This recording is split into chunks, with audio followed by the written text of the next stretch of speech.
Okay, guys, after 27 years, South Africa lifted ICC trophy. காரணம் யாரு அப்படின்னா தலைவன் don the lord Temba Bavuma. ஆஸ்திரேலியாவுக்கு என்ன பில்டப் கொடுத்தானுங்க. Pat Cummins, Mitchell Starc, George Hazlewood, 3 lions அப்படி த்ரீ பில்லர்ஸ் அப்படிலாம் சொல்லிட்டு இருந்தானுங்க. தெம்பா பவுமா ஒரு கார்டு எடுத்து காமிச்சாரு, கஹிசோ ரபாடா அப்படின்னாரு. அவ்வளவுதான், அதோட முடிஞ்சிச்சு ஆஸ்திரேலியா கதை. ஆஸ்திரேலியா ஹம்பிள் பண்ணிட்டானுங்க. அப்படியே ஆஸ்திரேலியாவால எதுவுமே பண்ண முடியல. அவங்களால ஸ்லெட்ஜ் பண்ண முடியல, வம்புழுக்க முடியல, சீட்டர் பயிலுங்க, சீட்டு கூட அவனால பண்ண முடியல. டிராவிஸ் ஹெட்ல எண்டிங்ல கால்ல பட்டு அது கேட்சா டிராவிஸ் ஹெட்? ஐயா டிராவிஸ் ஹெட், அது உங்களுக்கு கேட்ச் இல்லையா? எப்படி எல்லாம் டிராமா பண்ணிட்டு இருந்தானுங்க. கடைசி முடியல, ஹம்பிள் ஆயிட்டானுங்க. சாட்டிஸ்ஃபைடா இருக்கு. எவனாவது வந்துட்டு ஆஸ்திரேலியன் ஓவர் கான்பிடன்ஸ்ல தோத்தானுங்க, ஆஸ்திரேலியன்ஸ் மோட்டிவேட்டட் இல்ல, ஐபிஎல் ஆண்டாங்க, அந்த கதெல்லாம் இருக்கவே கூடாது. அதே ரபாடா தான் குஜராத்ல போய் மண்ணு தோண்டிட்டு இருந்தான் உட்காந்துட்டு, ஒண்ணுமே போடாம. இன்னைக்கு பார்த்தோன்னா டெஸ்ட்ல ஹீரோ மாதிரி போட்டுட்டு இருக்கான். வேற லெவல்ல விளையாண்டானுங்க. ஆக்சுவலா டாமினேட் பண்ணிட்டானுங்கன்னு சொல்லணும் ஆஸ்திரேலியாவை. அந்த அளவு batting. Aiden Markram class batting. Aiden Markram மட்டும் அவுட் ஆயிருந்தனா சொருகி இருப்பானுங்க சவுத் ஆப்பிரிக்கா. அதையும் நம்ம சொல்லியே ஆகணும். அது மட்டும் இல்ல, கேப்டன் பவுமா லீட் பண்ண விதம், ஃபர்ஸ்ட் இன்னிங்ஸும் சரி செகண்ட் இன்னிங்ஸும் சரி, எப்ப டீம் வந்து கிரைசிஸ்ல இருக்குதோ அப்படியே நின்னுட்டான் பவுமா. மத்த எல்லாரும் அவுட் ஆறானுங்க, பவுமா மட்டும் நின்னுட்டான் அப்படியே. அது மட்டும் இல்ல, அந்த 2 ரன்ஸ்ல இருக்கும் போது ஒருவேளை ஸ்மித் பிடிச்சிருந்தாலும் டீம் கோட்டை விட்டுருப்பானுங்க. ஏன்னா சவுத் ஆப்பிரிக்கா பத்தி நமக்கு நல்லாவே தெரியும், எப்படி வந்துட்டு சவுத் ஆப்பிரிக்கா சோக் ஆவாங்க அப்படின்னு நம்ம முன்னாடியே பார்த்திருக்கோம். நம்ம எக்ஸாம்பிள் நம்ம டீமே நம்ம டீமோட நடக்கும் போதே நடந்துச்சு. அது T20 வேர்ல்ட் கப் 2024 நடந்துச்சு. 30 பால்ஸ்க்கு 30 ரன்ஸ் இருக்கும் போதே அவனுங்க வந்துட்டு அதே வந்து கோட்டை விட்டுட்டாங்க. அந்த அளவு தான் இருந்துச்சு. ஆக்சுவலா எனக்கு 4th டே வந்துட்டு ரொம்ப நர்வஸா இருந்து பாக்குறதுக்கு. ஐயோ இவ்வளவு நேரம் நல்லா அடிச்சிட்டானுங்க, எய்டன் மார்க்ரம் செஞ்சுரி போட்டா 2 பேரும் செட் ஆயிட்டானுங்க. ஒருவேளை இந்த 69 ரன்ஸ் அடிக்கிறதுக்குள்ள, ஏன்னா டெஸ்ட் மேட்ச் வந்துட்டு T20 மேட்ச் மாதிரியோ ODI மேட்ச் மாதிரியோ கிடையாது. இது டெஸ்ட், ஒவ்வொரு பாலும் பார்த்து ஆட வேண்டியதா இருக்குமா. ஒருவேளை 69 ரன்ஸ்குள்ள சர்ன்னு விக்கெட் போயிட்டா என்ன பண்றது அப்படிலாம் யோசிச்சுட்டு இருந்தேன். பட் எப்படியோ வந்துட்டு ஜெயிச்சுட்டானுங்கப்பா. காரணம் வந்துட்டு மார்க்ரம் நின்னுட்டா. என்ன இல்லாமோ ட்ரை பண்ணானுங்க. கம்மிங்ஸ் போட்டு பார்த்தா, நேத்தன் லைன் எல்லாரும் வந்து அவனுங்க பங்குக்கு போட்டு பார்த்துட்டானுங்க. முட்டியவே இல்லை. மார்க்ரம் வந்து ஃபர்ஸ்ட் டக் அவுட் ஆகும்போது, இந்த ஃபர்ஸ்ட் இன்னிங்ஸ்ல டக் அவுட் ஆகும்போது ரொம்ப அப்செட் ஆயிட்டான். ஏன்னா மார்க்ரம் டிசர்வ்டு கைஸ். எல்லாருமே வந்துட்டு எய்டன் மார்க்ரம் வந்து ரொம்ப ட்ரோல் பண்ணானுங்க. ட்ரோல் பண்றானுங்கன்றதை விட அவனை வந்துட்டு சீரியஸா எடுத்துக்கிட மாட்டேங்கிறாங்க 2 பேருமே. பவுமாவும் சரி, எய்டன் மார்க்ரமும் சரி. மார்க்ரம்னா நல்ல பேட்ஸ்மேன் தான், இருந்தாலும் சில பேர்லாம் வந்துட்டு ரொம்ப அவனை சீரியஸாவே எடுக்க மாட்டேங்காங்க. இப்ப லக்னோல கூட அவன் அண்டர் ரேட்டட் பெர்ஃபார்மன்ஸ் தான் பண்ணிட்டு இருந்தான், நல்லா விளையாண்டுட்டு இருந்தான் எல்லா மேட்சும். இருந்தாலும் மிச்சல் மார்ஷோட பெர்ஃபார்மன்ஸும் அண்ட் நிக்கலஸ் பூரனோட பெர்ஃபார்மன்ஸ் அப்படியே கவர் பண்ணிருச்சு இது. அதே மாதிரி தான் மார்க்ரமோட மத்த பேட்டிங் சவுத் ஆப்பிரிக்கால. அவ்வளோ ஆள் வந்துட்டு பேச மாட்டான், கெரிஸ்மா இருக்காது, எதுவுமே இல்லாதனால கவர் ஆயிட்டு. பட் இன்னைக்கு மெயின் ஸ்டேஜ்ல வந்துட்டு இது பெர்ஃபார்ம் பண்ணும்போது பயங்கரமா இருந்து. ஸ்டேடியம் ஃபுல்லா இன்னைக்கு ஒரே தெம்பா பவுமா சாங் தான். எங்க பார்த்தாலும் லார்ட் தெம்பா பவுமா, இதுதான் இன்னைக்கு கிரௌட்ல கேட்டுட்டே இருந்து. பவுமா வெயிட்டப்பா, தலைவன் ஆள் தான் பார்க்க சிறுசா இருக்கான், அட்டி ஒண்ணு அம்மி மாதிரி இருக்கும் போல, ஒரே பில்டப். அங்க என்னன்னா ஒருத்தர் இப்படி நிக்கா, பேட் கமிங்ஸ் டாஸ் போடும்போது தலைவன் எத்தனையோன்னு இருக்கான். அவன் பாட்டுக்கு காமிச்சு போயிட்டே இருந்தான். அவனுக்கு வந்து ரொம்ப ரெஸ்பெக்ட் கொடுக்குறாங்க. அவங்க டீம் மெம்பர்ஸ் வந்துட்டு பவுமாக்கு வந்துட்டு ரொம்ப ரெஸ்பெக்ட் கொடுக்குறாங்க. அது வந்துட்டு நல்லாவே தெரியுது. வைட், அதாவது டே 3 என்ன டே அது, டே 2 நினைக்கிறேன். டே 2 எண்டிங்ல வந்துட்டு நோபாலா போட்டுட்டு இருப்பாங்க. அப்பெல்லாம் போய் சாரி கேட்பானுங்க பவுமாட்ட. அந்த அளவு வந்துட்டு ரெஸ்பெக்ட் இருக்கு. ஐயோ கேப்டன் டென்ஷன் ஆவாரு, இப்படி லூசுத்தனமா நோபால் போடுறாமே அப்படின்ற மாதிரி. ஏன்னா நியாயப்படி பார்த்தீங்கன்னா டே 3லே வந்துட்டு சவுத் ஆப்பிரிக்கா ஜெயிக்க வேண்டியதுதான். ஏன்னா ஒரே ஒரு காரணம், மிச்சல் ஸ்டார்க் நின்னுட்டான் அந்த காலையில. அவனும் இந்த ஹேசல்வுட் நின்னது ஒரு பெரிய தலைவலி. என்னால பேட்ஸ்மேன் வந்துட்டு டெஸ்ட் மேட்ச் விளையாடுறத உட்காந்து ஒரு நாள் ஃபுல்லா கூட நான் பார்ப்பேன். ஆனா இந்த பவுலர்ஸ் விளையாடுறத என்னால பார்க்க முடியாது கைஸ். அது மிச்சல் ஸ்டார்க் பேட்டிங் பிடிச்சிட்டு இருக்கான் உட்காந்து 58 ரன்ஸ். அதெல்லாம் எவன்டா பார்த்துட்டு இருப்பான் உட்காந்து. அதெல்லாம் போட்டு ஜவ் அடிச்சு தள்ளிட்டான். நான் எப்படி நேத்தே அவங்க ஜெயிக்க வேண்டியது. பட் பரவாயில்ல, இன்னைக்கு வந்து டே வந்துட்டு அவங்களுக்கு ஈஸியா இருந்துச்சு. நான் எப்படி இந்த இயர் ஃபுல்லா எல்லாமே வந்துட்டு எவன்லாம் ஜெயிக்க கூடாது அவன்லாம் ஜெயிச்சுக்கிட்டே இருக்கான். PSG அடிச்சானுங்க, ஹாரி கெயின் ஃபர்ஸ்ட் டிராஃபி அடிச்சான், RCB ஃபர்ஸ்ட் கப் அடிச்சானுங்க, SA South Africa first cup அடிச்சிட்டானுங்க 27 இயருக்கு அப்புறம். எல்லாமே நடக்குது இந்த வருஷத்துல. அதாவது ஸ்டார்ஸ் வந்து அலைன் ஆகுது பாருங்களேன். இவங்களுக்கு வந்து இப்படிதான் நடக்கும். 3rd டேல வந்துட்டு ஆக்சுவலா ஃபர்ஸ்ட் 2 டேஸ்ல சம மழை பெஞ்சிச்சு. லார்ட்ஸ்ல வந்துட்டு எப்பவுமே மழை பெய்யும், எல்லாருக்குமே தெரியும். மழை பெஞ்சனால பிச்சு வெட்டா இருக்கிறதுனால 2 டே வந்துட்டு பவுலர்ஸ் நல்லா டாமினேட் பண்ணிட்டாங்க. ஒரே பவுலர்ஸ் அட்வான்டேஜா இருந்து. பேட் கமிங்ஸ்னா டே 2ல பயங்கரமா போட்டுட்டு இருந்தான். 6 விக்கெட் எடுத்துட்டான். அதே மாதிரி தான் ரபாடா ஃபர்ஸ்ட் டேல வந்துட்டு ஃபர்ஸ்ட் இன்னிங்ஸ்ல ஒரு 5 விக்கெட், செகண்ட் இன்னிங்ஸ்ல ஒரு 4 விக்கெட் எடுத்தாரு. ரபாடாலாம் வேற லெவல்ல பவுலிங் போட்டான். அதே இது தேர்ட் டேல பாத்தீங்கன்னா சன்லைட் வந்தனால கொஞ்சம் பேட்ஸ்மேனுக்கு கொஞ்சம் அட்வான்டேஜ் இருந்தனால தான் மிச்சல் ஸ்டார்க்கே அவ்வளவு நேரம் கொஞ்சம் பேட்டிங் பிடிக்க வேண்டியதா இருந்து. பட் இருந்தாலும் தெம்பா பவுமாவும் மார்க்கரமும் நின்ன விஷயம் தான் வேற லெவல்ல இருந்து. என்ன கேட்டனா பவுமா வந்து ஒண்டவனே வந்திருக்கணும். முல்டரை வந்துட்டு அப்புறம் தான் இறக்கி விட்டுருக்கணும். பட் பரவாயில்ல, முல்டர் வந்துட்டு அவனால முடிஞ்ச ஒரு 20 ரன் சம்திங் அடிச்சான். பட் டீம்ல ஒரு பெரிய ஃபிளாப் என்னது அப்படின்னு கேட்டீங்கன்னா ஆஸ்திரேலியால கேமரான் கிரீனும் உஸ்மான் குவாஜா தான். எனக்கு தெரிஞ்சு உஸ்மான் குவாஜா வந்துட்டு it's time to retire. Khawaja வந்துட்டு முன்னாடி இருந்தே வந்துட்டு ஒரு பேர்டன் மாதிரி தான் டீம்ல இருந்தான். சைலண்டா சொல்ல போனா குவாஜா ஒரு பேர்டன் தான். அது முன்னாடி இருந்தே வந்துட்டு தெரியும்.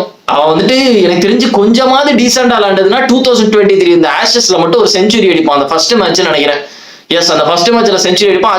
அதுக்கப்புறம் வந்துட்டு குவாஜா ஒன்றும் பெருசா எல்லாம் எதுவுமே ஆடல. குவாஜாக்கு வயசாயிட்டு அவனுங்க ஒரே ஒரு இது ஃபீல் பண்ணியிருப்பானுங்க. என்ன விஷயம் அப்படின்னா கேமரான் கிரீனுக்கு பதிலா சாம் கான்ஸ்டஸை கொண்டு வந்திருக்கலாம் அப்படின்னு நினைச்சிருக்கிறதுக்கு நிறைய சான்ஸ் இருக்கும். ஏன்னா அவனே போட்டிருக்கலாம்.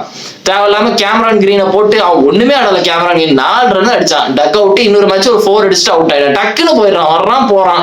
ரபாடா வந்து அவுட் ஆயிட்டு போயிடறான். அவன் பட் எக்ஸா இருந்தாங்க ஒரு விக்கெட் அப்படின்னு கொடுத்துட்டு போயிடறான். மற்றபடி பாத்தீங்கன்னா ஸ்டீவ் ஸ்மித்னா சூப்பரா விளாண்டா. எனக்கு தெரிஞ்சு நின்றுட்டான் அப்படியே. ஸ்டார்டிங்ல ஆஸ்திரேலியாவுக்கு விக்கெட் போகும்போது ஸ்டீவ் ஸ்மித்லாம் அப்படியே நின்றுட்டான். அவன் பாட்டுக்கு ஸ்டீவ் ஸ்மித்தை பத்தி சொல்லவே தேவையில்ல.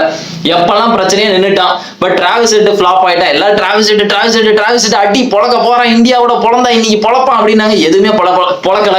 ஸ்டீவ் ஸ்மித் வந்துட்டு நல்லோட ஃபீல்டு இல்ல சவுத் ஆப்பிரிக்காவுக்கு. அது ஒரு அட்வான்டேஜ். அவன் வந்துட்டு ஃபிங்கர் வந்து டிஸ்லோகேட் ஆயிட்டு எப்படி பவுமா வந்துட்டு அவுட் ஆக வேண்டியது. 2 ரன்ல இருக்கும் போது பவுமா அவுட் ஆயிருப்பான். பட் கேட்சை விட்டதுனால பவுமா நின்றுட்டா. பவுமாவும் பாராட்டி ஆகணும். ஹாம்ஸ்ட்ரிங் முடிஞ்சு போய் எனக்கு 6 ரன்ல இருக்கும் போதே பவுமாவோட ஹாம்ஸ்ட்ரிங் முடிஞ்சிட்டு அதை வச்சுட்டு 2 நாள் விளையாண்டுட்டு இருக்கான் பவுமா. அவன் பாட்டுக்கு வேற லெவல் கேப்டன்சி. சோ பவுமாவோட நாக்கு வந்து ரொம்ப அண்டர் ரேட்டடானது. ஃபர்ஸ்ட் இன்னிங்ஸ்லயும் சரி, ஃபர்ஸ்ட் இன்னிங்ஸ்ல ஐ திங்க் ஒரு 36 என்னமோ அடிப்பான் பவுமா நின்று. அவனும் இவன் டேவிடோ. சோ பவுமா வந்துட்டு என்ன சொல்றது, பவுமாக்கு தான் தேங்க்ஸ் சொல்லணும். சொல்ல போனா இவன் கேப்டன்சி பண்ண விதம், யாருக்கு எந்த பவுலருக்கு எந்தெந்த பவுலருக்கு எப்ப வந்துட்டு பவுலிங் கொடுக்கணும் அப்படின்றது நல்லா தெரியுது பவுமாவுக்கு. ஆஸ்திரேலியன்ஸ் பத்தி படிச்ச மாதிரி தெரியுது கொஞ்சம். ஏன்னா ஒரே ஒரு ஆள் தான் வந்துட்டு இந்த சைடு கொஞ்சம் லெட் டவுன் பண்ண மாதிரி இருந்துச்சு எனக்கு தெரிஞ்சு சவுத் ஆப்பிரிக்கால. ஸ்டப்ஸ் நம்ம எதுவும் சொல்ல முடியாது. ஸ்டப்ஸ் யங்கா இருக்கான், இத்தனை வாட்டி நல்லா விளையாண்டுருக்கான். பட் இப்ப கொஞ்சம் சரியில்லை அவ்வளவு தோணுது. லுங்கி நெகிடி வந்துட்டு இந்த ஃபர்ஸ்ட் இன்னிங்ஸ்ல மோசமா போடுவான். 8 ஓவர் போட்டு 45 ரன் கொடுக்குறான். ஏதோ ஓடிஐ மேட்ச் மாதிரி கொடுத்துட்டு இருக்கான் அவன் பாட்டுக்கு ரன். பட் செகண்ட் இன்னிங்ஸ்ல அப்படியே மாத்திட்டான். எவன் ஃபர்ஸ்ட் மேட்ச்ல அடிச்சானா அவன் எல்லா விக்கெட்டையும் தூக்கிட்டான். Smith தூக்கினா, Webster தூக்கிட்டான். 2 பேரும் ஃபர்ஸ்ட் இன்னிங்ஸ்ல சூப்பரா விளையாண்டாங்க. அவனுக்கு 2 பேரும் எல்பிடபிள்யூ ஆக்கி தூக்கி போட்டுட்டு போயிட்டே இருந்தான். அவன் பாட்டுக்கு டே முடியறதுக்கு முன்னாடி கரெக்டா தூக்கிட்டான். சோ எல்லாருமே டீமா வந்துட்டு நல்லா தான் சவுத் ஆப்பிரிக்கன்ஸ் பெர்ஃபார்ம் தான் பண்ணானுங்க. பட் ஆஸ்திரேலியன்ஸ் எங்க சொதப்பினானுங்க அப்படின்னு கேட்டா அவனுக்கு பேட்டிங் தான். அவனுக்கு ஆக்சுவலா வந்துட்டு ஓப்பனர்ஸ் யாரு போடுறது அந்த மாதிரி நிறைய கன்ஃபியூஷன்ஸ் இருந்து. குவாஜாவை கொண்டு வரலாமா, இல்ல சாம் கான்ஸ்டஸை கொண்டு வரலாமா, இல்ல எக்ஸ்பீரியன்ஸ் வச்சே போயிடலாம், குவாஜாவை வச்சே போயிடலாம். பார்த்தா குவாஜா ஒர்க் அவுட்டே ஆகல. குவாஜாக்கு வயசாயிட்டு. இதுக்கு மேல குவாஜா வச்சுலாம் விளையாட முடியாது. நீங்க சாம் கான்ஸ்டஸை கொண்டு வந்து போட்டிருந்தாலாச்சு அதுங்க ஏதாவது நடந்திருக்கும். யங்கா இருக்கான், டப்பு டிப்புன்னு ஏதாவது ரிஷப் பண்ணிட்டு மாதிரி ஏதாவது அடிச்சு எனக்கு தெரிஞ்ச ரன்னை ஏற்றிருப்பான். பட் இதுக்கு மேல எதுவும் பண்ண முடியாது. South Africa deserve to win. என்னெல்லாமோ சொன்னாங்க. பேட் கமிங்ஸ் வந்துட்டு கேப்டன் ஃபைனல்ல இருந்து இதுவரை அவன் ஃபைனல் வந்து தோத்ததில்லை. ஸ்டார்க் ஃபைனல் வந்து தோத்ததில்லை. ஹேசல்வுட் ஃபைனல் வந்து தோத்ததில்லை. நல்லவேளை ஹேசல்வுட் ஆர்சிபிக்கு ஜெயிச்சு கொடுத்துட்டான். ஃபைனல் வந்து தோத்ததில்லை நாங்க. பட் லார்ட் பவுமா வந்துட்டு நோடா தலை வந்து எல்லாரையும் போட்டு அடி நடிச்சுட்டான்டா. போட்டு எல்லாரையும் போட்டு நொத்தி எடுத்துட்டான். எனக்குலாம் பவுமா பார்க்கும்போது சிரிப்பும் வருது, ஒரு ரெஸ்பெக்டும் வருது. எல்லாருக்கும் அதேதான். சும்மா சொல்லாதீங்கடா பவுமாவை பார்த்தா சிரிப்பு வராது. நான் ஒத்துக்கிட மாட்டேன். ஏன்னா எனக்கு பவுமாவை பார்க்கும்போது சொல்லுமே சிரிப்பு வரும். 2023 வேர்ல்ட் கப்ல சென்னையில வச்சு ஒரு மேட்ச் நடக்கும். South Africa versus Pakistan match நினைக்கிறேன். அதுலலாம் ரொம்ப க்ளோஸா போகும். கடைசி வர ரொம்ப க்ளோஸா போற மாதிரி இருக்கும். பவுலர்ஸ் தான் பேட்டிங் பிடிச்சிட்டு இருப்பாங்கன்னு நினைக்கிறேன். ஹாரிஸ் ராஃப்லாம் மரணமா போட்டுட்டு இருப்பான். ஜெயிக்கிற மாதிரி பாகிஸ்தான் போவாங்க. கரெக்டா எண்ட்ல வந்து சவுத் ஆப்பிரிக்கா ஜெயிச்சிருவாங்க. அப்பெல்லாம் பவுமா உள்ள ட்ரெஸ்ஸிங் ரூம்ல இருந்து ஓடி வந்து ஜம்ப் பண்ணி செலிப்ரேட் பண்ணுவான். அதெல்லாம் பார்க்கும்போது எனக்கு சிரிப்பா வரும். எதுக்கு பவுமா இப்படி எல்லாம் பண்ணிட்டு இருக்கான். அது மட்டும் இல்ல, பாதி நேரம் இன்ஜூரின்னு சொல்லி படுத்துருவான். ஏன்னா பவுமா அந்த மாதிரி ஒரு பிளேயர் தான். அஸ் அ கேப்டனா வந்துட்டு பவுமா வந்துட்டு சூப்பர் கேப்டன். 2023 வேர்ல்ட் கப் என்ன மாதிரி டீம் இருந்து, ஆனா 2023ல ஒஸ்டா டீம்ல விளையாண்டது யாரு அப்படின்னா பவுமா தான். ஒஸ்டான வேர்ல்ட் கப் வந்துட்டு பவுமாக்கு 2023 தான். ரன்னே அடிக்க மாட்டான். மத்த எல்லாரும் அடிப்பாங்க. டிகாக்கு, கிளாசன், வாண்டர்சன், மார்க்ரம், வேற யாரை விட்டேன், யான்சன், எல்லாருமே அடிப்பாங்க, அவன் மட்டும் அடிக்க மாட்டான். பட் கேப்டனா வந்துட்டு செமிஃபைனல் வர வந்தாங்க, தோத்தாங்க, இதெல்லாம் பண்ணதுனால. பட் இந்த வாட்டி இந்த ஸ்டேஜ் வந்து டிசர்வ்டு யாருக்குன்னா மார்க்ரம் அண்ட் பவுமாக்கு தான். இவங்க 2 பேரும் தான் வந்து கலக்கி எடுத்துட்டானுங்க. மேன் ஆஃப் த மேட்ச் மார்க்ரமுக்கு தான் கொடுத்தாங்க. நான் வந்துட்டு ரபாடாக்கு கொடுப்பாங்க அப்படின்னு தான் நினைச்சேன். ஏன்னா ரபாடா தான் வந்துட்டு 5 விக்கெட் ஒரு இன்னிங்ஸ்ல, ரெண்டாவது இன்னிங்ஸ்ல 4 விக்கெட், ஸோ அவனுக்கு கொடுப்பாங்கன்னு நினைச்சேன். பட் மார்க்ரம் பிடிச்ச மாஸ்டர் கிளாஸ் பேட்டிங் தான். ஏன்னா யோசிச்சு பார்த்தேன்னா, ஒருவேளை மார்க்ரம் அவுட் ஆயிருந்தேன்னா முடிஞ்சிருக்கும் எனக்கு தெரிஞ்சு. சர்ன்னு போயிருப்பானுங்க, எல்லாம் சர்ன்னு போயிருப்பானுங்க. ஆக்சுவலா லாஸ்ட் 1 run to win இருக்கும் போதே வந்துட்டு பிராயன் வந்துட்டு அவுட் ஆனா, மிச்சல் ஸ்டார்க் பாயிலுக்கு கயல் பிராயன் வந்துட்டு அவுட் ஆனா. பட் அம்பையர் கொடுக்கல. யார் அந்த அம்பையர்? ரிச்சர்ட் இல்லிங்குத்தா ராப் டக்கர், ரிச்சர்ட் இல்லிங்குத் தான் நினைக்கிறேன், எனக்கு தெரிஞ்சு கொடுக்கல. நல்ல வேலை கொடுக்கல, அவங்களுக்கு ரிவ்யூ உள்ள ஆஸ்திரேலியாவுக்கு, அதனால எடுக்க முடியல. நல்ல வேலை அம்பையர் வந்துட்டு அது அவுட் அப்படின்னு கொடுத்துட்டு அந்த மொமெண்ட்டை ரூயின் பண்ணாம விட்டாரு. நல்ல வேலை. இப்போ ஒருவேளை ஒரு ரன் எடுக்கும்போது அவுட் ஆயிட்டாங்கன்னு வச்சுக்கோங்களேன், அது நல்லா இருந்திருக்காது. ஒரு எண்டிங் வந்துட்டு பெர்ஃபெக்ட்டா இருந்திருக்காரு. இந்த ஆர்சிபிக்கு இதே மாதிரி தான் எண்டிங் நடந்துச்சு. இந்த ஜாஸ் ஹேசல்வுட் வந்து ஃபர்ஸ்ட் 2 பால் சூப்பரா போடுவான் லாஸ்ட் ஓவர்ல.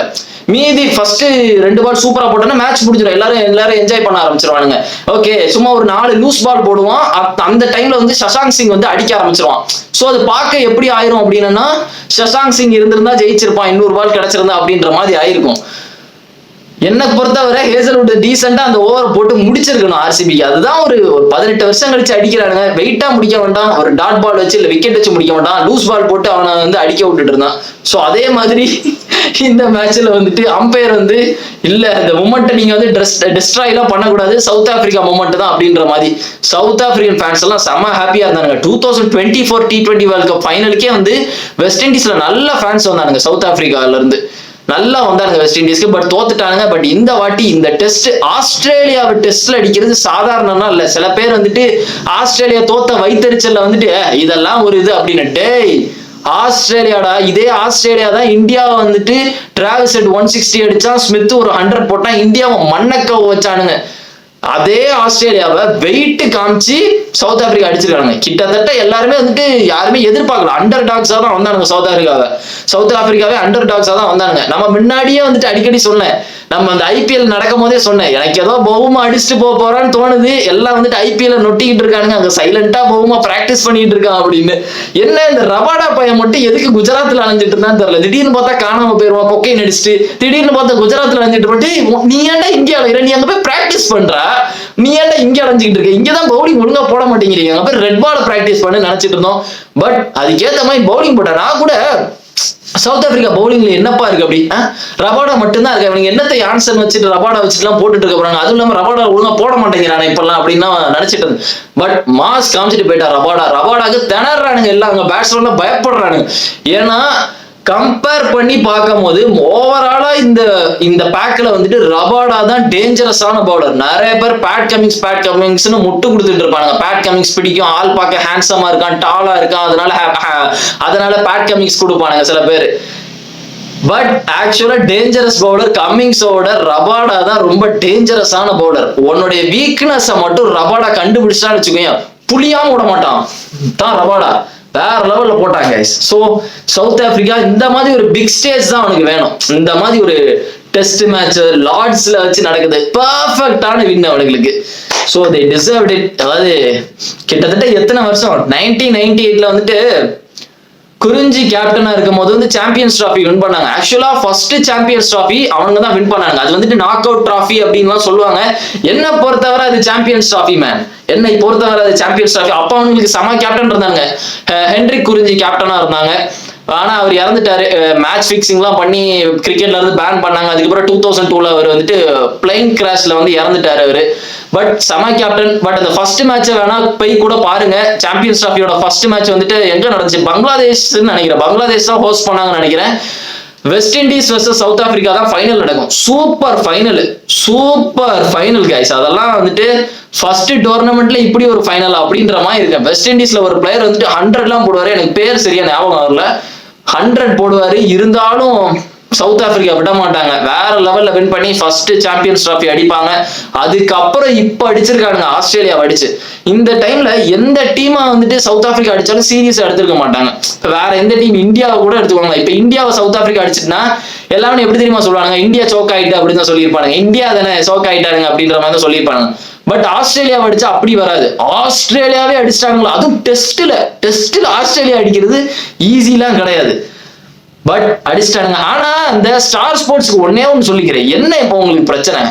சவுத் ஆப்பிரிக்கா வின் பண்றது பொறுக்கல, ஏண்டா அவன் அப்பதான் ஜெயிக்கிறான், அதுக்குள்ள ஜெயிக்கிற செலிப்ரேஷன் வர்றதுக்குள்ள கட் பண்ணிட்டு டக்குன்னு இந்தியா வர்சஸ் இங்கிலாந்து டெஸ்ட போட்டுட்டு இருக்கான். சுமன் கில் மூஞ்ச காமிச்சிட்டு இருக்கேன். நான் ஏன்டா சுமன் கில் மூஞ்ச 30 நிமிஷம் பார்த்துட்டு இருக்கணும்? அப்பதான் அவனுக்கு ஜெயிக்கிறானுங்க. செலிப்ரேட் பண்ற மூமெண்ட்ஸ் எல்லாம் காமிக்கலாம். அவனுக்கு செலிப்ரேட் பண்ணி மூமெண்ட்ஸ் எல்லாம் காமிச்சிட்டு இருக்கும் போது உடனே கட் பண்ணிட்டு சுமன் கில் மூஞ்ச போடுறான். சுமன் கில் இப்படி பேட் எம்ஆர்எஃப் பேட் இப்படி வச்சிட்டு இருக்கிற மாதிரி. அது மட்டும் இல்ல, சுமன் கிலுக்கு பெரிய பஞ்சாயத்து எல்லாம் போயிட்டு இருக்கு ஐயாக்கு. பேட்ல வந்துட்டு பிரின்ஸ்ன்னு அடிச்சதுக்கு வந்துட்டு சச்சின் ஃபேன்ஸும் விராட் கோலி ஃபேன்ஸும் எரிஞ்சு ஊத்திக்கிட்டு இருக்கானுங்க, நீ எப்படிடா பிரின்ஸ்ன்னு போடலாம் அப்படின்னு. நான் தான் சொல்றேன்னு, நான் தான் முன்னாடியே சொல்றேன், இப்ப இருக்கிற ஜெனரேஷன் வந்துட்டு வேற மாதிரி போயிட்டு இருக்கானுங்க. நீங்க எல்லாம் நினைச்சிட்டு இருக்கீங்க நெக்ஸ்ட் விராட் கோலியா சுமன் கில் வருவான்னு. சுமன் கில் வந்துட்டு ஒரு நல்ல பேட்ஸ்மேனா வருவான், அக்ரீடு. விராட் கோலி மாதிரி சச்சின் மாதிரிலாம் வரமாட்டான், சரியா? அதை நீங்க எழுதி வச்சுக்கோங்க. இப்ப இருக்கானுங்க வந்துட்டு பிளஷருக்கு வந்துட்டு ரொம்ப அடிக்ட் ஆன ஒரு ஜெனரேஷன். கொஞ்சம் மணி வந்துச்சா, நான் இது வந்து இந்த பிளேயருக்கு மட்டும் சொல்றேன், நான் எல்லா பிளேயருக்கும் சொல்றேன், ஸ்ரேயஸ் ஐயர்ல இருந்து எல்லாருக்குமே சொல்றேன். எல்லாரும் ஒரு டைம் வந்ததுக்கு அப்புறம் அப்படியே ஸ்லோ ஆயிடுவானுங்க. வேணா பாருங்க, when money pumps in they get slow. இப்ப இருக்கவங்களுக்கு அவ்வளவு டிசிப்ளின் இல்ல. நான் வந்துட்டு சும்மா விராட் கோலி ஃபேன் அப்படின்றதுனால சொல்லல, சுமன் கில்ல பார்த்து ஓப்பனாவே நான் சொல்றேன். இப்ப இருக்கவங்க எல்லாருமே கொஞ்சம் ஓரளவு மணி வந்துட்டு அப்படின்னாலே பேஷனை கொஞ்சம் இழக்க ஆரம்பிச்சிடறாங்க. ஆமாப்பா, நம்ம ஏன்ப்பா சாக்ரிஃபைஸ் பண்ணி காலம் பூரா அப்படி விளையாண்டுட்டு இருக்கணும், நம்ம ஜாலியா கொஞ்சம் இருந்துட்டு போலாமே அப்படின்ற மாதிரி இருக்குது. அதனாலதான் இந்த மாதிரி ரொனால்டோ, இந்த மெஸ்ஸி அந்த மாதிரி பிளேயர்ஸ்லாம் வந்துட்டு கொஞ்சம் தள்ளி இருக்காங்க, அவங்களுக்கு எப்பிக்கா இருக்கு. அதனாலதான் எந்த ஃபுட்பால் பிளேயரும் இப்ப இருக்கவங்களாம் வரப்போறது இல்லை. இந்த கிலியன் எம்பாப்பே, ஹாலண்ட் இவனெல்லாம் பார்த்துட்டு நெக்ஸ்ட் ரொனால்டோ, நெக்ஸ்ட் மெஸ்ஸி அப்படிலாம் சொல்லிட்டு இருப்பான். வர மாட்டானுங்க. அவன் பேப்பாவா தான் இருக்க போறான், அவன் ஹாலாண்டா தான் இருக்க போறான் கடைசி வரை. சோ இதான் நடக்க போகுது. அது மட்டும் இல்ல, நிக்கலஸ் பூரன் ரிட்டையர் ஆயிட்டான். எல்லாம் ரிட்டையர் ஆயிருங்க. பேசாம வெஸ்ட் இண்டீஸ் டீமே வந்துட்டு மொத்தமா வந்து மூடிட்டு லீக் மேட்ச் போயிருங்க. நான் நல்ல ஒரு டிசிஷன் சொல்றேன். வெஸ்ட் இண்டீஸ் டீமை மொத்தமா மூடிட்டு எல்லாரும் லீக் மேட்ச் ஆட போறீங்க. எதுக்குடா ஆடுறீங்க? வெறும் 29 வயசு நிக்கலஸ் பூரனுக்கு என்ன குறையா? நான் படிச்சு டயர்ட் ஆயிட்டேன். நான் கூட முன்னாடி லீக் மேட்ச் வந்து ஐபிஎல் இந்த மாதிரி லீக் மேட்ச் எல்லாம் நடக்கும் போது இதுல என்ன பெரிய குறை வந்துட போது, என்ன கொஞ்சம் இன்டர்நேஷனல்ல வீக் ஆவானுங்க அப்படின்னு நினைச்சிட்டு இருந்தேன். பட் அது வந்துட்டு ரிட்டையர் ஆகி நான் சொல்லல, இப்பதான் நான் சொல்லிட்டு இருந்தேன். இந்த டிசிப்ளின் அதெல்லாம் பாத்தீங்களா, எதுல வந்து இந்த மணி முடியுது அப்படின்னு. நிக்கலஸ் பூரன் ரிட்டையர் ஆறான். நிக்கலஸ் பூரனுக்கு அப்படி என்ன குறையான்? இல்ல அவன் என்ன பண்ணிட்டானான்னு கேக்குறேன். அவங்க டீமே ஏற்கனவே ஸ்ட்ரகிள் பண்ணிருக்கு. அவனை மாதிரி ஒரு பிளேயர் டீம்ல இருந்தா அவனுக்கு நினைச்ச கப் அடிக்கலாம். ஏண்டா ஒரு T20 வேர்ல்ட் கப் அடுத்த வருஷம் வரப்போகுது, இந்தியாவில் நடக்க போகுது. ஏண்டா அதுக்கு உங்களால பொறுமையா இருக்க முடியாதா மிஸ்டர் நிக்கலஸ் பூரன்? உங்களுக்கு எல்லாம் ஏண்டா லீக் மேட்ச்ல உனக்கு காசு எல்லாமே வருது, இப்ப எதுக்கு உனக்கு ரிட்டையர் ஆகணுமா? அதுல இருந்து எல்லாம் இந்த லீக் மேட்ச் போட்டு கொண்டுறானுங்க கைஸ். இப்ப வந்துட்டு சாம்பியன்ஸ் லீக் வேற திருப்பி ஆரம்பிக்க போறாங்க. சாம்பியன்ஸ் லீக் ஐபிஎல் இப்பதான்டா முடிஞ்சிச்சு, இவ்வளோ பெரிய இது இப்பதான்டா முடிஞ்சிருக்கு. இப்ப திருப்பியும் அந்த சாம்பியன்ஸ் லீக் ஆரம்பிச்சு எப்போதான்டா இன்டர்நேஷனலுக்கு வந்து கொஞ்சம் ஃபோக்கஸ் பண்ண போறீங்க? இவன் என்னன்னா எல்லாம் ரிட்டையர் ஆயிட்டு இருக்காங்க. அதாவது ரிட்டையர் ஆகும்போது நம்ம ஃபீல் பண்ணணும். இவனுங்க ரிட்டையர் ஆகும்போது ஃபீலிங்ஸ் வர மாட்டேங்க. மேக்ஸ்வெல் வந்துட்டு ஓடிஐல இருந்து ரிட்டையர் ஆகும்போது எனக்கு லைட்டா வந்துட்டு எஸ், ஏன்னா மேக்ஸ்வெல் வந்து கரெக்ட் டைம்ல ஓடிஐல இருந்து ரிட்டையர் ஆறான். T20 மட்டும் ஃபோக்கஸ் பண்ணிட்டான். ஏன்னா அவன் எல்லாமே பண்ணிட்டான். 2 வாட்டி வேர்ல்ட் கப் வின் பண்ணிட்டான் மேக்ஸ்வெல். ஒரு ஐகானிக் நாக் ஆடிட்டான் ஆப்கானிஸ்தான் இப்ப தூங்கினா கூட அந்த 200 ஞாபகம் வரும். அந்த மாதிரி ஒரு நாக் ஆடிட்டு போயிட்டான் மேக்ஸ்வெல் வந்துட்டு. அதனால அவன் வந்து ஓடிஐ வந்துட்டு கொஞ்சம் ரிட்டையர் கொடுத்துட்டு யங் ஜெனரேஷன் கொடுக்கலாம். ஏன்னா திருப்பியும் உட்காந்து எப்ப பார்த்தாலும் அதே ஸ்வீப் அடிச்சுட்டு ஊரே ஏமாச்சிட்டு இருக்க முடியாது. அதனால அவன் ரிட்டையர் ஆகும் போது ஏத்துக்கிட முடியற மாதிரி இருக்கு. மார்க்கஸ் ஸ்டோய்னிஸ் ஓடிஐல இருந்து ரிட்டையர் ஆனா. மார்க்கஸ் ஸ்டோய்னிஸ் அவ்வளவு ஓடிஐலாம் விளையாட மாட்டான். அதனால அவன் ரிட்டையர் ஆகிறதுல ஒரு நியாயம் இருக்கு. கிளாசன் எதுக்கு ரிட்டையர் ஆகணும்? கிளாசன்னா ரிட்டையர் ஆகும்போது எனக்கு கோவம் தான் வருது. யாருக்குமே வந்துட்டு யாருக்காவது வந்துட்டு கிளாசன் ரிட்டையர் ஆகும்போது ஏன் கிளாசன் ரிட்டையர் ஆகும்? எனக்குலாம் கடுப்பாச்சு. நிக்கலஸ் பூரன் ரிட்டையர் ஆறான். 29 வயசுல நிக்கலஸ் பூரன் ரிட்டையர் ஆறான். எதுக்கு ரிட்டையர் ஆகணும் நிக்கலஸ் பூரன்? என்ன இப்ப நிக்கலஸ் பூரன் பண்ணிட்டான்? 6 அடிக்கிறான். எல்லாமே அவ்வளவு டேலண்ட் இருக்கும். உன் டீமுக்கு போய் 6 அடிச்சு கப்பை அடிச்சு கொடு. ஓடுறான் அப்படியே வீட்டுக்கு. நாங்க லீக் மேட்ச் மட்டும் தான் ஆடுவோம் அப்படின்னு எல்லாம் ஒரு 8 லீக் மேட்ச்ல எல்லாரும் பேரும் வச்சிருப்பானுங்க. எனக்கு ஆக்சுவலா நிக்கலஸ் பூரன் மேல இருக்கிற அந்த ரெஸ்பெக்டே போகுது. இப்ப நிக்கலஸ் பூரன் பார்த்தா காண்டா இருக்கு. இந்த பூமர் போட்டுட்டு நிப்பா தெரியுமா நிக்கலஸ் பூரன், அதெல்லாம் பார்த்தா எனக்கு காண்டா இருக்கு. இப்ப எனக்கு ஏன்டா போறீங்க? ஏன் நீங்க ரிட்டையர் ஆகும்போது ஒரு ரெஸ்பெக்ட் வரணும், மரியாதை வரணும். விராட் கோலி டெஸ்ட்ல இருந்து ரிட்டையர் ஆகும்போது நம்ம ஆக்சுவலா அப்செட் ஆனோம். ஐயோ என்னடா பண்ணுவோம், நம்ம விராட் கோலி இல்லாம எப்படா டெஸ்ட் பார்ப்போம் அப்படின்ற மாதிரி இருக்கணும். வெறுப்பாக கூடாது ரிட்டையர் ஆகாம, போற அதானே போ போ போ அப்படின்ற மாதிரி இருக்கக்கூடாது எப்பவுமே. ஸோ அதனால எனக்கு காண்டாவது இப்போ உள்ளவங்கன்னா ரிட்டையர் ஆகிறது பார்த்தீங்கன்னா. நீங்க வேணா பாருங்களேன், இப்போ எல்லாரும் ரிட்டையர் ஆகணும் கொஞ்ச நேரத்துல. சவுத் ஆப்பிரிக்கா எத்தனை பேர் ரிட்டையர் ஆக போறானுங்கன்னு எனக்கு தெரியல. ஏன்னா இந்த டிராஃபி வேற அடிச்சிட்டாங்களா, போதும்பா எல்லாமே பண்ணியாச்சு நம்ம ரிட்டையர் ஆகிட்டு கிளம்பி போயிடும் அப்படின்ற மாதிரி இருப்பானுங்க.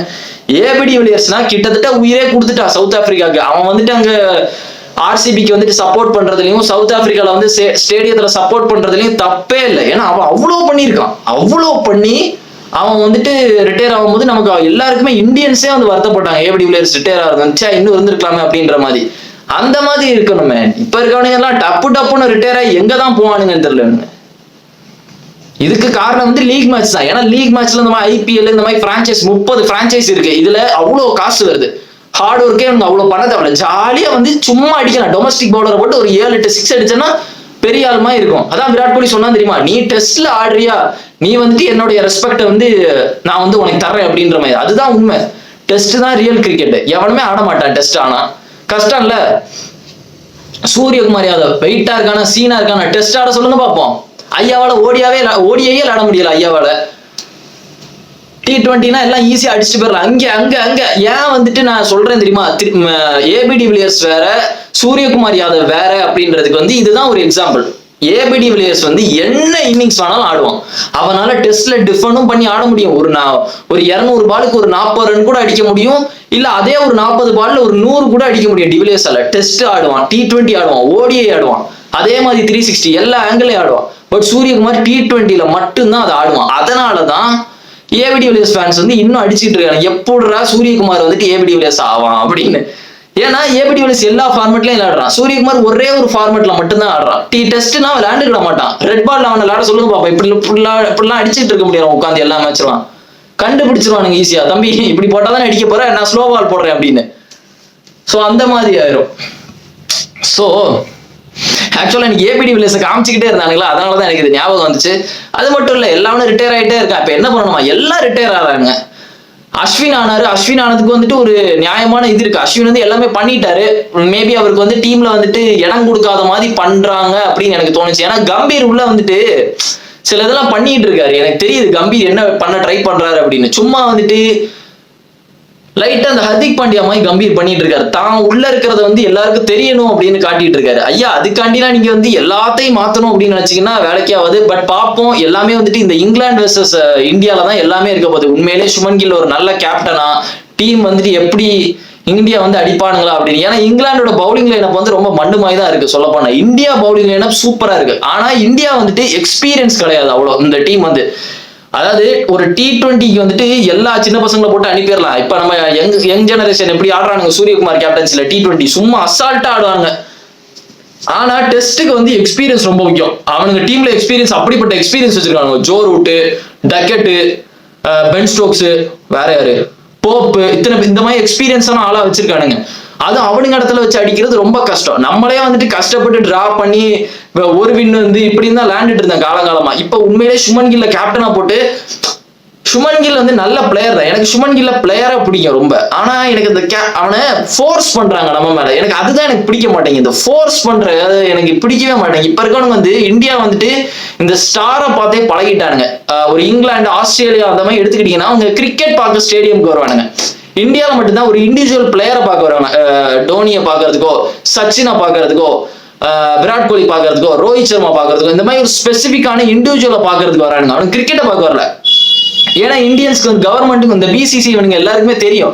ஏன்னா இண்டிவிஜுவல்ஸ் இல்லாட்டி நம்ம இந்தியன்ஸ் கிரிக்கெட் எல்லாம் வந்து ரசிச்சு பார்க்க மாட்டானுங்க. அவனுங்க சினிமாலே அதே மாதிரி தான், படத்தை பார்க்க மாட்டானுங்க. பேக்கு மாதிரி ஆக்டரை பார்ப்பானுங்க. எங்க ஆள் அந்த மாதிரி பார்த்துட்டாரு, எங்க ஆள் ஒரு டைலாக் பேசிட்டாரு பொலிட்டிக்ஸை பத்தி, அவர் வேற லெவல், அவர் தான் கொடி பிடிக்க போறாருமானுங்க லூசு மாதிரி.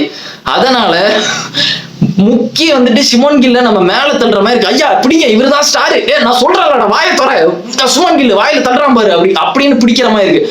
அவனை பார்த்தா எனக்கு சீரியஸாவும் எடுக்க முடியல. சுமன் கில்ல பார்த்தா குழந்தை மாதிரி இருக்கு, குழந்தை போல் இருக்குது. அவன் பேசுறா பார்த்தா, எந்தடா பண்ற, இஷான் கிஷன் எனக்கு தாண்டா சொந்தம், இஷான் கிஷன் உனக்கு கிடையாது எனக்கு அப்படின்ற மாதிரி இருக்கு. சாரா டெண்டுல்கர் வேணா நீ வச்சுக்கோ, அந்த மாதிரி பேசுற மாதிரி இருக்கு சுமன் கில்ல பார்த்தா. குழந்தை போல் ஒரு பூக்கி பயிலா அடைஞ்சுக்கிட்டு இருக்கான். சோ சுமன் கில் எல்லாமே இந்த இங்கிலாந்து டெஸ்ட்ல தான் இருக்கு. எனக்கு சுமன் கில் எப்படி வந்துட்டு அந்த 5 days வந்து மெயின்டைன் பண்ண போறான் அப்படின்னு இருக்கு. ஏன்னா ஸ்டோக்ஸ் வந்துட்டு வெறி பிடிச்சவன், அவன் வேற குடிக்காம வரேன் சோபரா வரேன்லாம் வேற சொல்லிட்டு இருக்கான். சும்மாவே ஒரு மாதிரியா தான் அலைஞ்சிட்டு இருப்பான் பென் ஸ்டோக்ஸ், எமகாதக மாதிரி தான் அலைஞ்சிட்டு இருப்பான். எனக்கு பென் ஸ்டோக்ஸை பார்க்கணும், எனக்கு பென் ஸ்டோக்ஸ் ரொம்ப பிடிக்கும் கைஸ், எனக்கு ரொம்ப பிடிக்கும் பென் ஸ்டோக்ஸை. அது தலைவன் வேற வரானா இங்கிலாண்டோட. ரொம்ப நாள் ஆயிட்டு பென் ஸ்டோக்ஸை பத்தி நான் பேசிய, ரொம்ப நாள் ஆயிட்டு பென் ஸ்டோக்ஸை பார்த்தேன். கடைசியா வந்துட்டு 2023 ஆஷஸ் விரும்பி பார்த்தேன். 5 டெஸ்ட் சூப்பரா இருந்துச்சு, டிரா ஆயிட்டு. நான் எப்படி அவங்க ஜெயிச்சிருக்கலாம், பட் மழை பெஞ்சு ஒரு டெஸ்ட் வந்து ரூயின் ஆயிட்டு தப்பிச்சிட்டானுங்க ஆஸ்திரேலியா. நான் எப்படி இங்கிலாந்து ஜெயிச்சிருப்பானுங்க அந்த சீரீஸ், பட் ஆஸ்திரேலியா ஜெயிச்சு லெவல் பண்ணிட்டாங்க. பட் இந்த வருஷம் ஆஷஸ் பார்ப்பேன் எப்படி ஆடுறானுங்க அப்படின்னு. பட் இந்த வாட்டி பென் ஸ்டோக்ஸ் எப்படி சமாளிக்க போறான்னு தெரியல. எப்படி வந்துட்டு சுமன் கில் வந்து அந்த 5 days வந்து அட்ஜஸ்ட் பண்ணுவான், அந்த ப்ரெஷர் எப்படி இருக்கும். இப்ப நினைச்சு பாருங்களேன், ஃபர்ஸ்ட் டே சுமன் கில் வந்து கேப்டனா இருக்கான், டக்குன்னு டக்கெட்டும் கிராலையும் அப்படியே நின்றுறானுங்களா, 100 அப்படின்னு நிற்கிறானுங்க. எப்படி என்ன பண்ணனே தெரியல சுமன் கில். ஐயோ பும்ரா போட்டாலும் அவுட் ஆக மாட்டாங்க, இப்ப என்னென்ன பண்றது அப்படின்ற மாதிரி ஒரு ப்ரெஷர் வரும் தெரியுமா. அப்பதான் தெரியும் சுமன் கிலுக்கு என்ன பண்றது அப்படின்ற மாதிரி. ஸோ இதுக்கு தான் வந்து எக்ஸ்பீரியன்ஸ் ரொம்ப முக்கியம் அப்படின்னு சொல்றீங்க. பட் இருந்தாலும் நம்ம வந்துட்டு உடனே எல்லாம் ஜட்ஜ் பண்ணக்கூடாது. சுமன் கில்ல பார்த்துட்டு நம்ம வந்துட்டு ஒரு மேட்சை பார்த்தோன்னே நம்ம கண்டுபிடிச்சிடலாம் சுமன் கில்லோட எக்ஸ்பீரியன்ஸ் எப்படி இருக்க போகுது அப்படின்னு. ஸோ இந்த 5 டெஸ்ட் வந்துட்டு சாதா டெஸ்ட் இல்ல, பெரிய டெஸ்ட். விராட் கோலி ரிட்டையர் ஆனதும் ரோஹித் சர்மா ரிட்டையர் ஆனதும் ஒரு நல்ல டைம்ல தான் ரிட்டையர் ஆயிருக்காங்க எனக்கு தெரிஞ்சுட்டு. ஏன்னா இதுக்கு மேல விராட் கோலி எல்லாம் வந்து விளையாட முடியாது. என்னதான் வந்துட்டு விராட் கோலிக்கு நம்ம சென்டிமெண்ட் கொடுத்தாலும் இதுக்கு மேல வந்து விராட் கோலி வந்துட்டு ப்ரூவ் பண்றதுக்கு என்னுடைய ஒரு ஆசை என்னன்னா, ஒரு 10,000 ரன் தாண்டி இருந்தா நல்லா இருந்திருக்குமே. ஏன்னா விராட் கோலி ஒரு ஐகானிக்கான பிளேயர், ஒரு 10,000 தாண்டி இருந்தா கொஞ்சம் கெத்தா இருந்திருக்கும் சொல்றேன் விராட் கோலி 10,000 ரன் மார்க்கை தாண்டிட்டா அப்படின்னு. ஆனா லாக்டவுனுக்கு அப்புறம் விராட் கோலி ரொம்ப ஸ்ட்ரகிள் பண்ணாங்க, ரொம்ப ஸ்ட்ரகிள் பண்ணிட்டு இருந்தான். அவனுடைய ஃபேவரட் ஷாட்டே வீக்னஸ் மாதிரி ஆயிடுச்சு. ஸோ அதனால வந்துட்டு நிக்கிறது வந்து கரெக்டான டைம். எனக்கு புரியுது, ஒரு டெஸ்ட் வேர்ல்ட் கப் முடியுது, ஃப்ரெஷ்ஷா புதுசா நெக்ஸ்ட் டெஸ்ட் வேர்ல்ட் கப்புக்கு ஒரு புது டீம் எடுக்கிறாங்கன்னு தெரியுது. அதனால இந்த டீமை வச்சு போறாங்க, நல்ல விஷயம் தான். ரோஹித் சர்மாவும் சரியில்லை, ரெட் பால்லனா சுத்தமா ரோஹித் சர்மா வண்டி ஓட மாட்டேங்குது, எதுவுமே வேலைக்கு ஆகுது. ஸோ அதனால ஃப்ரெஷ்ஷா எடுக்கிறாங்கன்னு எனக்கு புரியுது. ஸோ பாப்போம், இது வந்து ஒரு நியூ பிகினிங்கா இருக்கும் இந்தியாவுக்கு. நியூ ஜெனரேஷன்ஸ், யங் ஜெனரேஷன்ஸ் வச்சு விளையாடுறாங்க. கருண் நாயர், சாய் சுதர்ஷன் இவங்களுக்குலாம் சான்ஸ் கிடைச்சிருக்கு. எப்படி பண்றாங்க, எவன் டீம்ல போடுறானுங்க அப்படின்னு இருக்கும். பும்ரா தான் என்னுடைய ஃபேக்ட் படி எனக்கு வந்துட்டு ஃபேவரிசம் வந்துட்டு எப்படின்னா, எனக்கு பும்ரா கேப்டனா பார்க்கணும்னு ரொம்ப ஆசை. ஏன்னா எனக்கு ஒரு பவுலரை கேப்டனா பார்க்கணும்னு ரொம்ப ஆசை, நான் முன்னாடியே சொல்லியிருக்கேன்.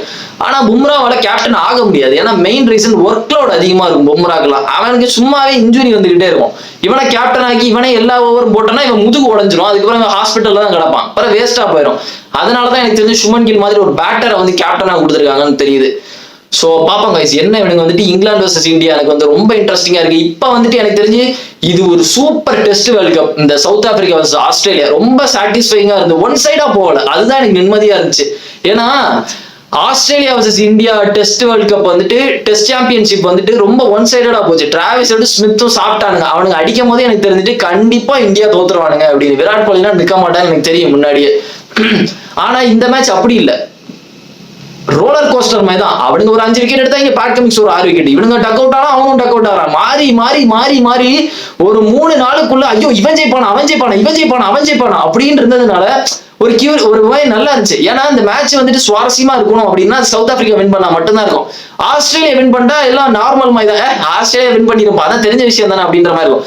பட் சவுத் ஆப்பிரிக்கா வின் பண்ணாதான் அது வந்து வெயிட்டா இருக்கும் அப்படின்றதுனால சவுத் ஆப்பிரிக்கா வின் பண்ணது உண்மையிலே ஹாப்பியா இருக்கு எனக்கு. ஏன்னா நிறைய வானபி ஆஸ்திரேலியன் ஃபேன்ஸ் இருக்கானுங்க. வானபி ஆஸ்திரேலியன் ஃபேன்ஸ்னா ஆஸ்திரேலியா ஃபேன்ஸ் அப்படின்னு வந்துட்டு கஷ்டப்பட்டு சொல்லிக்கிடுவானுங்க, கெத்தா இருக்கும்ல வெளியே, ஆஸ்திரேலியாடா அப்படின்னு, ஆஸ்திரேலியாப்பா அப்படின்லாம் சில பேர் அலைஞ்சிட்டு இருந்தானுங்க. எல்லாம் சைலண்ட் ஆயிட்டானுங்க, கொஞ்சம் நல்லா இருக்கு பாக்குறதுக்கு. எனக்கு இந்தியாவுக்கு அடுத்து ஆஸ்திரேலியா தான் ரொம்ப பிடிக்கும். பட் இருந்தாலும் வந்துட்டு அந்த டைம்லாம் மாறிட்டு, எப்ப வந்து இந்த 2023 அந்த வேர்ல்ட் கப் ஃபைனல் அடிச்சானோ அப்பவே இருந்து எனக்கு இந்த காண்டாயிட்டு அவனுக்கு மேல ஒரு வெறி வந்துட்டு, எத்தனை டிராஃபி தான் அடிப்பீங்க நீங்க, எங்க வீட்லயே வந்து அடிக்கிறீங்களாடா என்ன அப்படின்ற மாதிரி ஆயிட்டு. நான் எப்படி நம்ம தான் இந்த ஃபைனல் வந்திருக்கணும் கைஸ், எல்லாம் இந்த கோல் மூட்டி விட்டானுங்க. நியூசிலாந்து வந்து நம்மள வாஷ் அவுட் பண்ணிட்டு போனா, அதுக்கப்புறம் ஆஸ்திரேலியா பார்டர் கவாஸ்கர்ல போட்டு நம்மள அடின்னு அடிச்சானுங்க. எல்லாம் எல்லாம் நேரம். பட் சவுத் ஆப்பிரிக்கா டிசர்வ்டு, சூப்பரா விளையாண்டானுங்க. பவுமா கேப்டனா இருந்துட்டு எல்லா மேட்சும் ஜெயிச்சிட்டானுங்க. ஸ்ட்ரீக் எல்லாம் உடைச்சு, கர்ஸ் எல்லாம் உடச்சிட்டானுங்க. சொல்ல போனா மாஸ்டர் மாதிரி ஆயிட்டானுங்க இந்த வாட்டி. எல்லாருமே சூப்பரா போட்டானுங்க, எல்லாருமே எமோஷன் ஆயிட்டானுங்க சொல்ல போனா. ஏன்னா எல்லாரும் சூப்பரா விளையாண்டானுங்க. South Africa deserved. இத்தனை வருஷம் கழிச்சு ஜெயிச்சிருக்காங்க, 27 கழிச்சு அடிச்சிருக்காங்க. எனக்கு தெரிஞ்சு இதே டீம் வந்துட்டு இந்த 2027 வேர்ல்ட் கப் வர இருந்தா நல்லா இருக்கும். ஏன்னா அவனுங்க நாட்டில் தான் நடக்குது, அவங்க கண்ட்ரி தான் ஹோஸ்ட் பண்றாங்க. ஸோ அது வரை இருந்தா நல்லா இருக்கும். அது வரை பவுமா கேப்டனா இருப்பானான்னு கூட எனக்கு தெரியல. ஏன்னா பவுமாக்கு அடிக்கடி ஹாம்ஸ்ட்ரிங் ப்ராப்ளம் வருது, அடிக்கடி வருது. மேபி அவனோட பிசிக் அவனோட சைஸுக்கா இருக்கும்னு நினைக்கிறேன். ஏன்னா குள்ளமா இருக்கான், குள்ளமா இருந்தா லீனா இருந்தனா வேற. பட் பவுமா ஒரு மாதிரி வெடிக்கிற மாதிரி இருக்கான். அவன் ஓடுறத பாத்தீங்கன்னா ஏதோ பலூன் மாதிரி இருக்கும், இந்த ஏர் பலூன் மாதிரி இருக்கும். துதுக்கு பொம்மை மாதிரி ஓடுறான் பவுமா. அவன் பிசிக்கே வந்துட்டு லைட்டா ஒரு மாதிரி என்னுடைய ஒப்பீனியன் நான் சொல்றேன், அன்ஷேப்டா இருக்கிற மாதிரி இருக்கு பவுமாவை பார்க்கும்போது. ஸோ ஹாம்ஸ்ட்ரிங் ப்ராப்ளம் இதே மாதிரி வந்துகிட்டே இருந்தனா இன்னைக்கு வந்துட்டு பவுமா நின்றுட்டான். ஃபைனல் அப்படின்றதுனால மூச்சை பிடிச்சிட்டு 2 நாள் நின்றுட்டான் பவுமா. பட் இதே மாதிரி எல்லா வாட்டியும் இருக்குமா நடக்குமா அப்படின்னா எனக்கு தெரியல. ஸோ எனக்கு தெரிஞ்சு பவுமா கேப்டனா இருப்பானா என்னெல்லாம் தெரியல. மேபி எய்டன் மார்க்ரம் தான் கேப்டனா இருப்பான். என்னுடைய கெஸ் கரெக்டா தான்.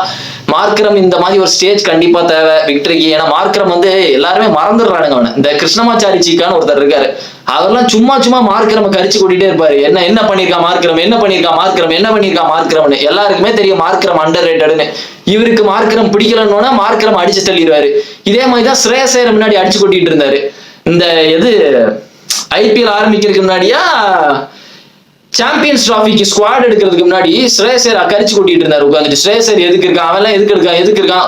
வேர்ல்டு கப் 2023 என்ன மாதிரி ஆனான்னு கேட்டா அது ஆடு, நான் இப்ப என்ன ஆடுறான் அப்படி எல்லாரும் வளருவாரு. இதே மாதிரி சுமன் கில்ல சொன்னாரு, டெஸ்ட்ல சுமன் கில் நல்லா ஆட மாட்டேங்கிறான் அப்படின்றத வச்சு ஓடிஐ போட்டு குறை சொல்லிட்டு இருந்தாரு. ஓடிஐல என்ன ஆடுறாங்க.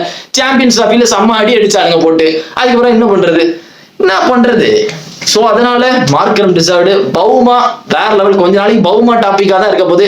கிட்டத்தட்ட நல்லா இருக்கு guys. எல்லாமே வந்து புது டீமா அடிச்சிட்டு இருக்காங்க இந்த வாட்டி. PSG-ல இருந்து, ஹாரி கெயின்ல இருந்து, RCB-ல இருந்து நல்லா இருக்கு. RCB ஜெயிச்சுட்டு அப்படியே வந்துட்டு சவுத் ஆப்பிரிக்கா ஜெயிக்கிறது வந்துட்டு சாட்டிஸ்ஃபைங்கா இருக்கு. இனி வந்துட்டு நமக்கு தான் வந்துட்டு பெரிய ட்ரபிளா இருக்க போகுது. எப்படி போய் இந்த இங்கிலாந்து வந்துட்டு நம்ம ஜெயிக்க போறோம் அவங்க கண்ட்ரில வச்சு. நியாயப்படி பார்த்தனா இந்த டாக்ஸிக் இந்தியன் ஃபேன்ஸே வந்துட்டு, டாக்ஸிக் விராட் கோலி ஃபேன்ஸே வந்துட்டு தோக்கணும் அப்படின்னு இருக்காங்க. அந்த மாதிரி தயவு செய்து மாறிடாதீங்கடா. கொஞ்சம் வந்துட்டு தோனி ஃபேன்ஸ் அந்த மாதிரி இருப்பானுங்க. ஏன்னா தோனி ஃபேன்ஸ் பத்தி நான் ஏற்கனவே சொல்லியிருக்கேன். இப்ப நான் வந்து தோனி வந்து குறை சொல்ல வரல, சில டாக்ஸிக் ஃபேன்ஸை சொல்றேன், எல்லாரும் சொல்ல. சில டாக்ஸிக் ஃபேன்ஸ் வந்துட்டு T20 வேர்ல்ட் கப் வந்துட்டு ரோஹித் சர்மா தோக்கணும் அப்படின்னு வேண்டாங்க. ஏன்னா அவனுங்களை பொறுத்தவரை டோனி அடிச்சாதான் இருக்கணும்பா, வேற யாரும் அடிக்க கூடாது அப்படின்றதுனால வேணும்னே வந்துட்டு எப்படியாவது இந்தியா தோக்கணும் சாம்பியன்ஸ் டிராஃபி, எப்படியாவது இந்தியா T20 வேர்ல்ட் கப் தோக்கணும் அப்படின்னு ப்ரே பண்ணிட்டு இருந்தாங்க. ஏன்னா அப்பதானே சொல்ல முடியும் டோனியால மட்டும் தான் அடிக்க முடியாது, வேற யாரையும் அடிக்க முடியாது அப்படின்னு.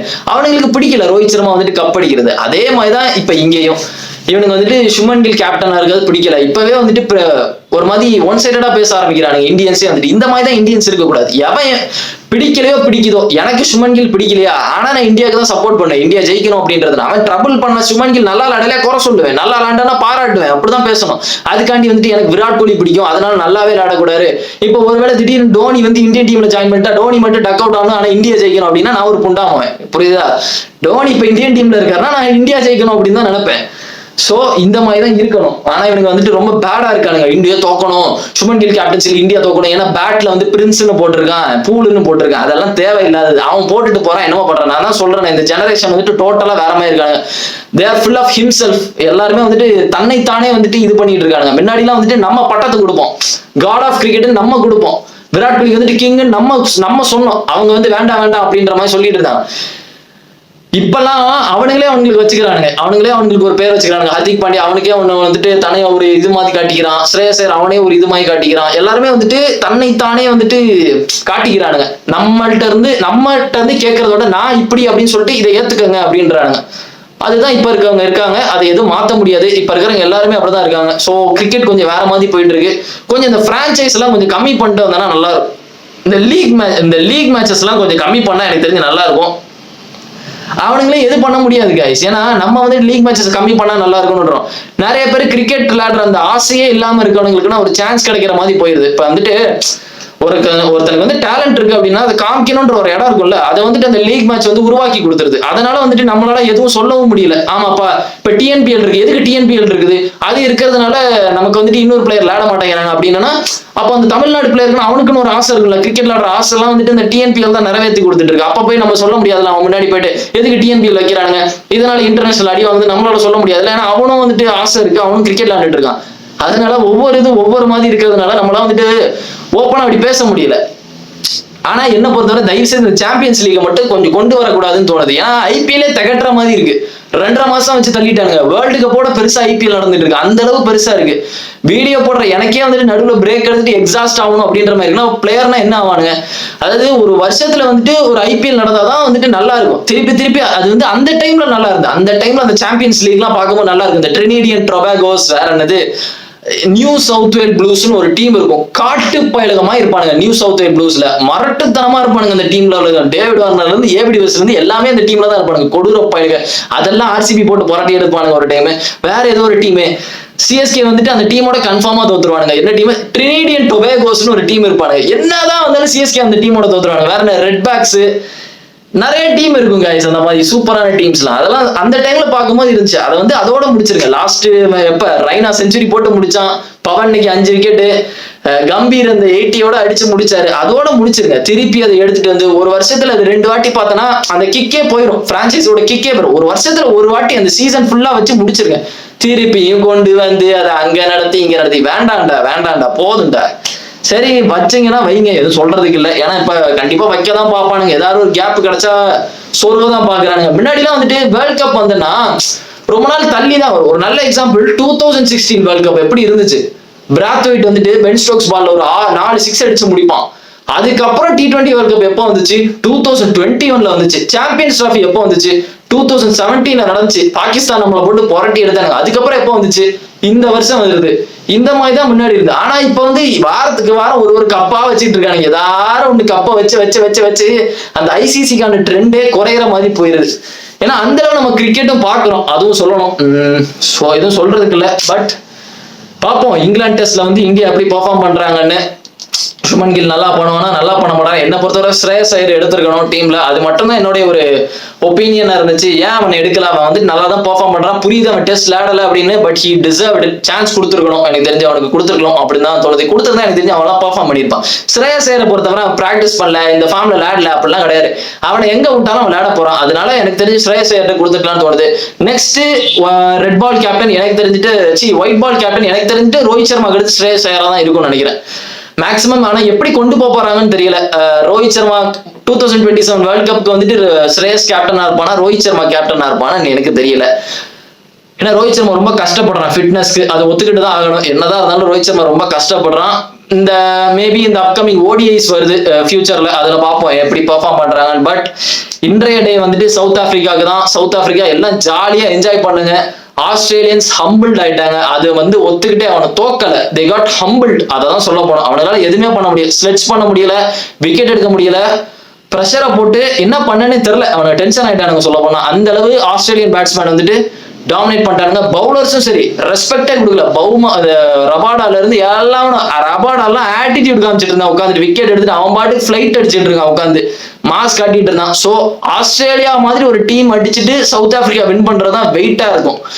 So they deserved it. South Africa the champions. Bavuma is the don. So பாப்பாங்க என்ன நடக்க இங்கிலாந்து மேட்ச் அப்போ இந்தியா வந்து எப்படி பெர்ஃபார்ம் பண்றாங்க. நீங்க மறக்காம சேனலுக்கு சப்ஸ்கிரைப் பண்ணுங்க, வீடியோக்கு லைக் பண்ணுங்க, உங்க கிரிக்கெட் ஃபேன்ஸ் ஃப்ரெண்ட்ஸ் எல்லாருக்குமே ஷேர் பண்ணுங்க. Okay, and see you in the video and remember it, always be on top. Cheers.